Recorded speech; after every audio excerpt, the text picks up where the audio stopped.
इलाही रहम फरमा, मुस्तफा के वास्ते या रसूल अल्लाह कर। تا خو جولې ورته نیولې ده یار، جولې خو مقصد د جولې کې خو د ماته سخت کاریږي نه، او تا جولې ورته نیولې ده او ځان ته راوای ما خیال ده ته دوکه کوي.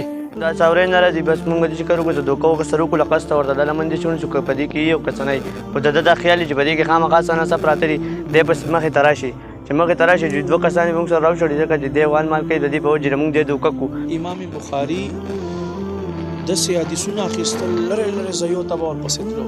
یو ځل د ده په ژوند کې دا واقع دی چې دی کم از کم دومره لرې لاړو لکه پېښور او کراچۍ. هلته چې ورغی نو ستا په شان هلته یو کس دی چې خپل اس ته داسې جولۍ نیولې ده او ځان ته یې رابلي.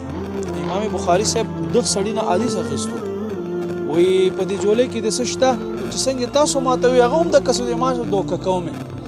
امام بخاري صاحب فرمایي چې های های های څومره لرې ځینه زه ستا دپاره راغم چې تا نه زه حدیث والمه، نو چې یو سړی زناور څاروي دوکه کولی شي نو هغه انسانان څنګه نشي دوکه کولی.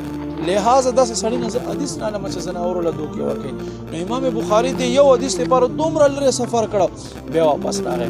نو موږ خلک ولې داسې کوو، داسې ناداني کوو؟ ګورې موږ مسلمانو څاروو باندې رحم کول پکار دي. څاروو ته نه انسانان هېچا ته دوکه نه دوکه په یو مذهب کې هم روانه دی.